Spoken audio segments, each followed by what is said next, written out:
So students next chart ਆਪਾਂ ਇੱਕ ਬਾਰ chart ਲਿਆ ਜਿਸ ਦੇ ਵਿੱਚ ਸਾਨੂੰ ਦਿੱਤਾ ਗਿਆ ਅਨਐਮਪਲੋਇਮੈਂਟ ਰੇਟ ਇਨ 4 ਕੰਟਰੀਜ਼। 4 ਕੰਟਰੀਜ਼ ਦੀ ਸਾਨੂੰ ਅਨਐਮਪਲੋਇਮੈਂਟ ਰੇਟ ਦਿੱਤੀ ਗਈ ਹੈ ਵੀ ਕਿੰਨੇ ਪਰਸੈਂਟ ਲੋਕ ਵਿਦਆਊਟ ਜੌਬ ਸੀਗੇ ਇਨ these 4 countries UK, Canada, USA and India.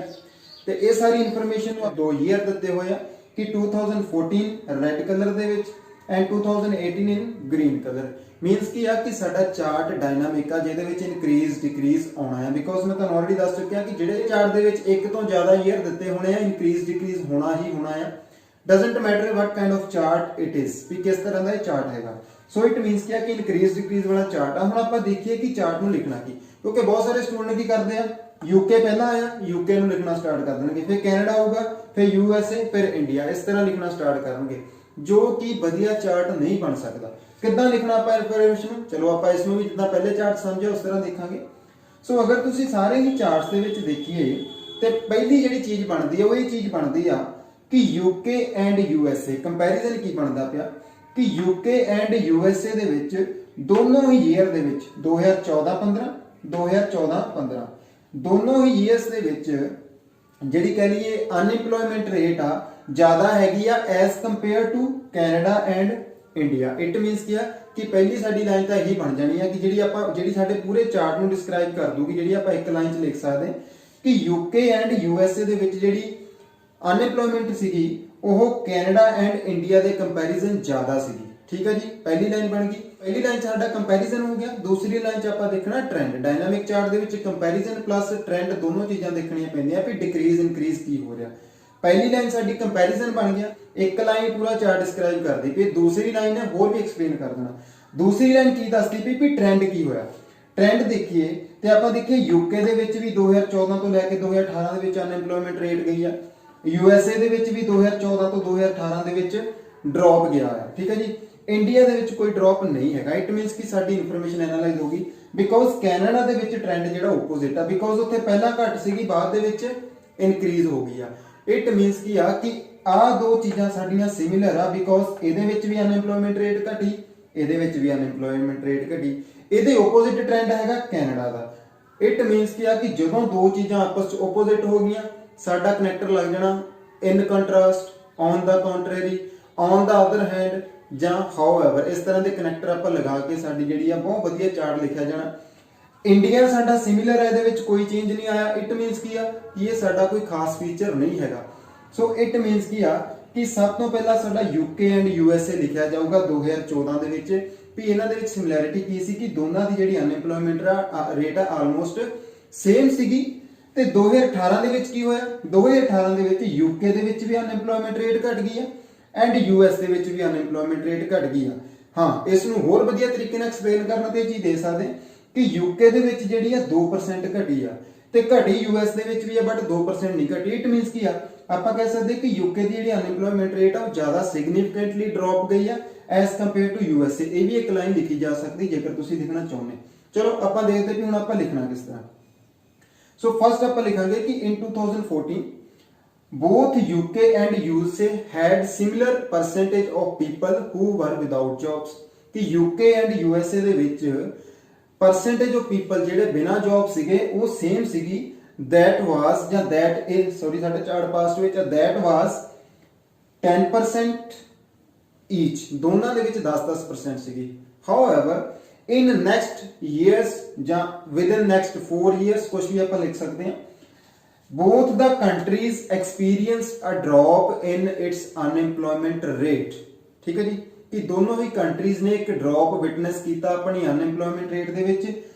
as in UK it dropped from 10% to 8% because UK ਦੇ ਵਿੱਚ ਇਹ 10% ਤੋਂ 8% ਡ੍ਰੌਪ ਚਲ ਗਈ ਆ। while in USA it dropped slightly ਜਾਂ it fell down slightly, ਇਹ ਬਹੁਤ ਘੱਟ ਡਾਊਨ ਗਈ ਹੈ। ਸੋ ਇਸ ਤਰ੍ਹਾਂ ਦੇ ਜਿਹੜੇ ਵਰਡ ਆਪਾਂ ਯੂਜ਼ ਕਰਦੇ ਨਾ ਕਿ ਬਹੁਤ ਜ਼ਿਆਦਾ ਘਟੀ ਜਾਂ ਬਹੁਤ ਘੱਟ, ਇਹਦਾ ਵਧੀਆ ਐਕਸਪ੍ਰੈਸ਼ਨ ਹੁੰਦਾ ਤੁਹਾਡੀ ਰਾਈਟਿੰਗ ਦੇ ਵਿੱਚ। ਇਹਨਾਂ ਨੂੰ ਆਪਾਂ ਐਡਜੈਕਟਿਵ ਜਾਂ ਐਡਵਰਬ ਦੇ ਰੂਪ 'ਚ ਯੂਜ਼ ਕਰਦੇ ਹਾਂ। ਇੱਥੇ ਮੈਂ ਐਸੇ ਐਡਵਰਬ ਯੂਜ਼ ਕਰਦਾ ਪਿਆ। ਸੋ ਇਹ ਚੀਜ਼ ਦੇ ਨਾਲ ਪਤਾ ਲੱਗਦਾ ਕਿ ਟ੍ਰੈਂਡ ਕਿਸ ਤਰੀਕੇ ਦਾ ਚੱਲਿਆ। ਟ੍ਰੈਂਡ ਬਹੁਤ ਵਧੀਆ ਸੀ, ਟ੍ਰੈਂਡ ਬਹੁਤ ਹੌਲੀ ਸੀ ਇਹ ਚੀਜ਼ਾਂ। ਸੋ ਯੂਐਸ ਦੇ ਵਿੱਚ ਵੀ ਡ੍ਰੌਪ ਗਈ ਆ, ਆਪਾਂ ਇਹਨੂੰ ਵੀ ਨਾਲ ਹੀ ਲਿਖ ਦੇਵਾਂਗੇ ਬਿਕੋਜ਼ ਦੋਨਾਂ ਦਾ ਟ੍ਰੈਂਡ ਸੇਮ ਆ। ਸੋ ਯੂਐਸ ਦੇ ਵਿੱਚ ਵੀ ਘਟੀ ਆ ਬਟ ਸਲਾਈਟਲੀ ਘਟੀ ਆ, ਇਹ ਚੀਜ਼ ਨੂੰ ਆਪਾਂ ਜ਼ਰੂਰ ਨਾਲ ਲਿਖਾਂਗੇ।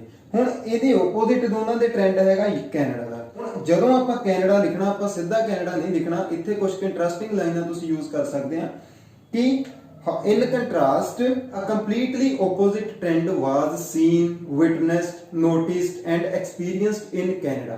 ਹੁਣ ਇਹ ਜਿਹੜੀ ਮੈਂ ਲਾਈਨ ਯੂਜ਼ ਕਰਦਾ ਪਿਆ, ਇਹ ਮੈਨੂੰ ਕੁਝ ਵੀ ਦੱਸਦੀ ਨਹੀਂ ਪਈ, ਇਹ ਜਸਟ ਇੰਟਰਸਟ ਕ੍ਰੀਏਟ ਕਰਦੀ ਪਈ ਹੈ ਐਗਜ਼ਾਮੀਨਰ ਦਾ ਮੇਰੀ ਰਾਈਟਿੰਗ ਦੇ ਵਿੱਚ ਕਿ ਕਿਹੜਾ ਆਪੋਜ਼ਿਟ ਟ੍ਰੈਂਡ ਆ ਗਿਆ ਅੱਗੇ, ਉਹ ਆਪਣੇ ਆਪ ਜਿਹੜਾ ਫਲੋ ਦੇ ਲਈ ਮੀਨਸ ਕਿ ਅੱਗੇ ਤੋਂ ਅੱਗੇ ਜਾਊਗਾ ਪੜਨ ਦੇ ਲਈ, ਇਸ ਤਰ੍ਹਾਂ ਇੰਟਰਸਟਿੰਗ ਬਣਦੀ writing. So a completely opposite trend, ਇਸ ਸੈਂਟੈਂਸ ਨੂੰ ਕਿਸੇ ਵੀ ਤਰੀਕੇ ਨਾਲ ਲਿਖਿਆ ਜਾ ਸਕਦਾ। a completely opposite trend was seen in Canada। ਕਿਵੇਂ opposite trend ਸੀ ਉਹਨੂੰ ਐਕਸਪਲੇਨ ਕਰੂਗਾ as in Canada the percentage of those who were unemployed, ਕਿ ਉਹਨਾਂ ਦੀ ਪਰਸੈਂਟ ਜਿਹੜੇ unemployed ਸੀਗੇ went up, ਉਹ up ਗਈ ਆ from 10% to almost 10%, becoming the highest। it means ਕਿ ਉਹ 8% ਤੋਂ 10% ਵੱਧ ਗਈ ਆ, ਜਿਸ ਦੇ ਨਾਲ ਉਹ ਹਾਈਐਸਟ ਵੀ ਬਣ ਗਈ ਆ। ਸੋ ਇਟ ਮੀਨਸ ਕਿ ਆਪਾਂ ਵੀ ਦੱਸ ਵੀ ਦਿੱਤਾ ਕਿ 2018 ਦੇ ਵਿੱਚ ਕੈਨੇਡਾ ਦੇ ਵਿੱਚ ਅਨਇੰਪਲੋਇਮੈਂਟ ਰੇਟ ਜਿਹੜੀ ਹਾਈਐਸਟ ਹੋ ਗਈ ਸੀਗੀ। ਸੋ ਇਹ ਸਾਡਾ ਸੀਗਾ ਟ੍ਰੈਂਡ ਆਪੋਜ਼ਿਟ। ਸੋ ਫਸਟ ਆਪਾਂ ਯੂਕੇ ਐਂਡ ਕੈਨੇਡਾ ਨੂੰ ਸਿਮਿਲਰ ਲਿਖਿਆ 2014 ਚ, ਨਾਲ ਹੀ ਆਪਾਂ ਦੱਸਤਾ ਕਿ 2018 ਦੇ ਵਿੱਚ ਦੋਨਾਂ ਦਾ ਟ੍ਰੈਂਡ ਦੇ ਵਿੱਚ ਡ੍ਰੌਪ ਆ ਗਿਆ।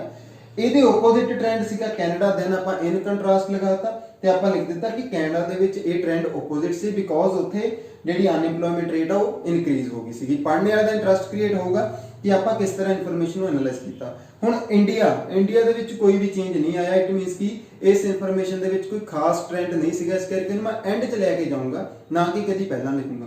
ਸੋ ਸਿਮਿਲੈਰਿਟੀ ਦੇ ਵਿੱਚ ਆਪਾਂ ਕੀ ਲਿਖ ਸਕਦੇ ਹਾਂ, ਇਹਨੂੰ ਆਪਾਂ ਅਲੱਗ ਲਿਖ ਦਾਂਗੇ ਕਿ India is the only country where no any change was seen in its unemployment rate। India ਇਹੋ ਜਿਹੀ ਕੰਟਰੀ ਸੀ ਜਿੱਥੇ ਕੋਈ ਵੀ ਚੇਂਜ ਨਹੀਂ ਦੇਖਿਆ ਗਿਆ।